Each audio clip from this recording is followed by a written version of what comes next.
یہ الزام لگایا تھا ایک علی کے دیوانے پہ کہ تو بس ایسے ہی منہ سے کہتا ہے کہ میں علی کا دیوانہ ہوں. تو بہلول نے ایک جملہ کہہ کے اس کی ساری زندگی کی باتوں کو رد کر دیا تھا. کیا تیری آنکھوں نے نہیں دیکھا کہ میں نے انہی کی محبت میں جنت کا گھر بنا دیا ہے؟ کاش میرا جملہ پہنچ جائے. کیا تم نے اپنی آنکھوں سے نہیں دیکھا؟ اچھا علی کے اتنے فضائل کیا تمہیں کو سب سارے فضائل سمجھ میں آتے ہیں؟ ہمیں کیوں نہیں سمجھ میں آتے؟ بڑا مشہور واقعہ ہے، علماء تشریف فرمائیں. میں اپنے ہمسن بھائیوں کے لیے جملہ کہتا. تو دیوانے علی نے کہا کہ خنجر منگایا جائے، اور خنجر منگا کے ایک چھوٹا سا گڑھا کھودا ہے نا، اور گڑھا کھود کے کہا چونکہ بہت سے لوگوں کو علی سمجھ میں نہیں آتے نا، ان کا اعتراض تھا. علی کے دیوانے نے جواب کیسے دیا؟ سنیے کتنا محترم جواب تھا. انہوں نے کہا تیری سمجھ میں علی تھوڑی آئیں گے. کہا کیوں نہیں؟ کہا خنجر منگوا. خنجر آیا، گڑھا کھودا اور کہا دریائے دجلہ کا پورا پانی اس گڑھے کے اندر ڈال دے. اللہ اکبر، اللہ اکبر. کس سے کہا؟ ہارون سے کہ دریائے دجلہ کا پورا پانی اس گڑھے میں ڈال دے. ہارون کہتا بہلول دیوانہ تو نہیں ہو گیا ہے؟ کہا وہ تو میں پہلے سے ہوں. بہلول تو دیوانہ تو نہیں ہو گیا ہے؟ ارے اتنے بڑے دریا کا پانی اتنے چھوٹے سے گڑھے میں کیسے آ سکتا ہے؟ میرے بہلول نے جواب دیا مسکرا کے، جب اتنے بڑے دریا کا پانی اتنے بڑے گڑھے میں نہیں آ سکتا تو تیرے اتنے بڑے دماغ میں اتنا بڑا علی کہاں سے آ جائے گا؟ ایک صلوات اور پڑھے محمد وآل محمد. نہیں، علی سب کے سمجھ میں آنے والا نہیں ہے. علی سب کے سمجھ میں آنے والا نہیں ہے. میرے مولا تشریف فرما ہے دروازے کے باہر. بس میں نے ختم کر دی اپنی بات وعدے کے مطابق. مولا تشریف فرما ہے دروازے کے باہر. ایک اور صلوات پڑھیں حضرت محمد. مولا تشریف فرما ہے. سنیے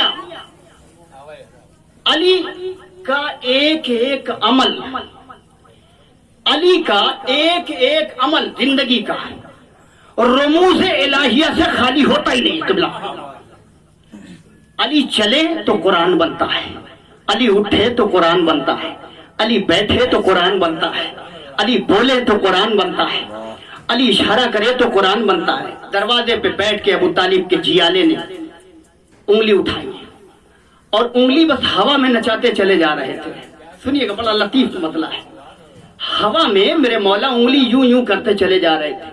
ایک منافق کا گزر ہوا. اس نے کہا علی یہ آپ کیا کر رہے ہیں؟ یہ سمجھ میں نہیں آ رہا، ایسے ایسے آپ انگلی اٹھا رہے ہیں، یہ کر کیا رہے ہیں؟ علی نے ایک مرتبہ آسمان کی طرف دیکھا اور اس منافق کی آنکھوں میں آنکھیں ڈال کے میرے مولا نے مسکرا کے فرمایا تجھے پتہ نہیں میں کیا کر رہا ہوں؟ کہا کیا کر رہے ہیں؟ کہا میں سارے زمانے کا رزق بانٹ رہا ہوں. آپ نے آسانی سے سن لیا، بہت عظیم جملہ. علی فرماتے ہیں میں سارے زمانے کا رزق بانٹ رہا ہوں.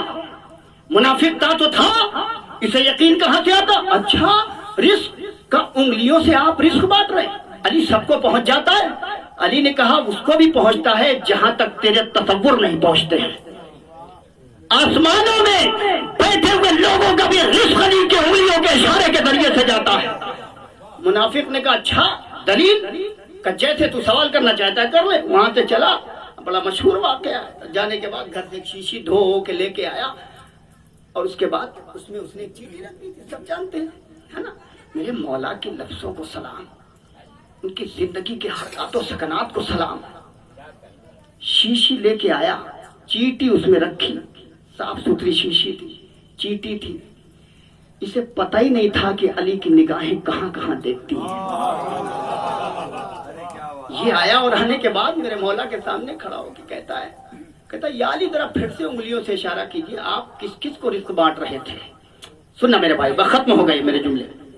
سننا، آپ کس کس کو رزق بانٹ رہے تھے؟ آپ پھر سے انگلیوں سے اشارہ کیجیے. میرے مولا نے مسکرا کے فرمایا اے منافق تجھے پتہ ہی نہیں ہے، ابھی میں علی ہو کے وعدہ کرتا ہوں میری نگاہیں وہ بھی دیکھ رہی ہے جو ابھی تک زمین پر پیدا نہیں ہوا ہے. میری نگاہیں وہ بھی دیکھ رہی ہے جو روزے ازل سے لے کے روزے ابد تک قائم ہونے والا ہے. تجھے پتہ ہی نہیں ہے کہ علی کی نگاہیں کہاں کہاں دیکھتی ہے. میں ہوتا تو ایک ہی بات کہتا، تو علی کا مقابلہ نہ کر، پہلے ذوالفقار سے نپٹ لے. یہ وہ علی ہے جس کی ذوالفقار 70 نسلوں کو پہچان دی ہے. اس منافق نے کہا علی میں سوال کرنے آیا ہوں، آپ کا رزق جاتا کہاں کہاں ہے؟ علی نے کہا جو تو نے اپنے دامن میں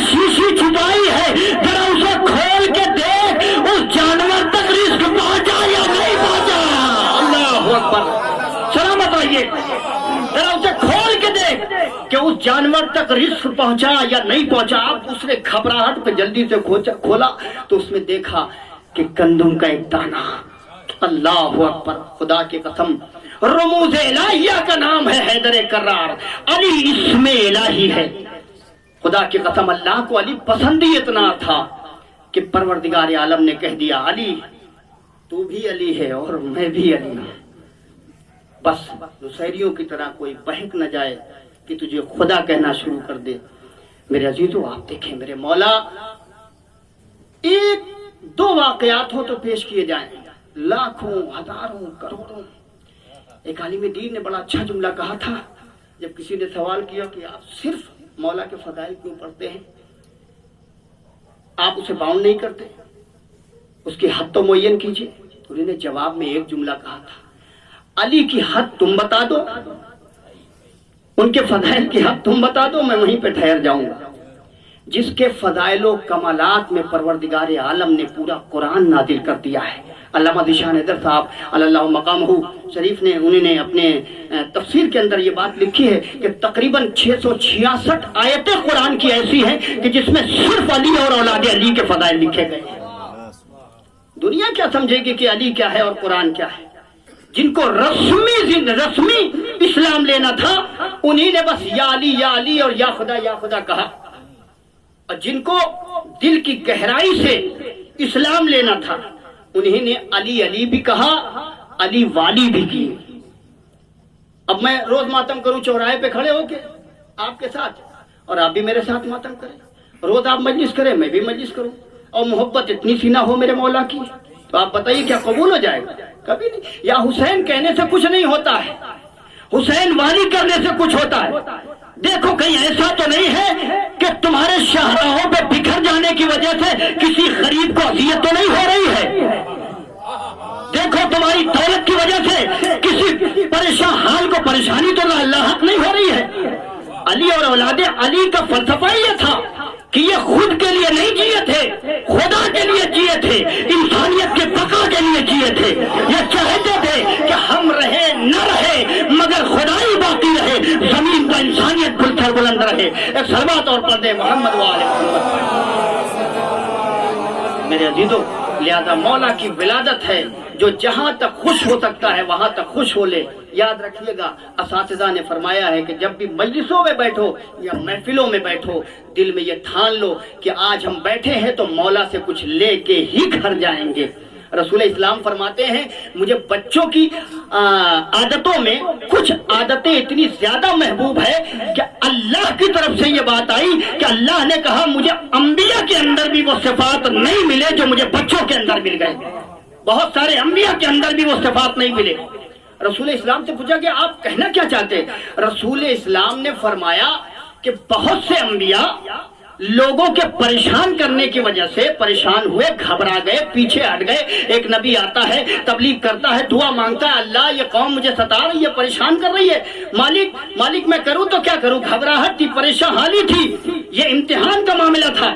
لیکن نبی نے کم سے کم یہ تو کہا کہ ہاں میں پریشان ہوں, میں گھبرا رہا ہوں, یہ کام ہوگا یا نہیں ہوگا. رسول نے فرمایا کہ بچوں کی حرکتوں میں سب سے نازک اور اچھی حرکت مجھے یہ لگتی ہے کہ وہ اپنے والدین سے ایسے مانگتے ہیں جیسے خدا سے مانگنے کا حق ہوتا ہے. وہ جانتے ہیں کہ والدین ہیں تو دیں گے. تو کہنے کا مطلب یہی کہ مجلسوں میں آؤ, نمازوں کے مصلوں پہ بیٹھو, تسبیحیں پڑھو, سجدگاہوں کی طرف نظر کرو, کہیں بھی جاؤ, کسی مسلک پہ جاؤ, کسی منزل پہ جاؤ تو دل میں علی ایسے ہو کہ علی کو اطمینان ہو جائے کہ آج یہ واپس نہیں جائے گا جب تک ہم اسے دیں گے نہیں. سمجھا؟ دعائیں تب قبول ہوتی ہیں کہ جب انسان کو دعاؤں پر پورا بھروسہ ہو کہ بس اب مولا سے کہہ دیا ہے تو اب مولا جانے اور ہماری دعا جانے, اطمینان ہونا چاہیے. لہذا اسی جملے کے ساتھ میں دعا گو ہوں. آئے ہوئے ایک ایک عزادار, ایک ایک مومن پروردگار عالم حلال مشکلات علی ابن ابی طالب علیہ السلام کی ولادت باسعادت اور اس جشن پر مسرت کے صدقے میں, اس خوشی کے صدقے میں جتنے عزادار تشریف لائے ہیں مولا ان کے دلی حاجات کو قبول فرما. پالنے والے تجھے مظلوم کربلا امام حسین کا واسطہ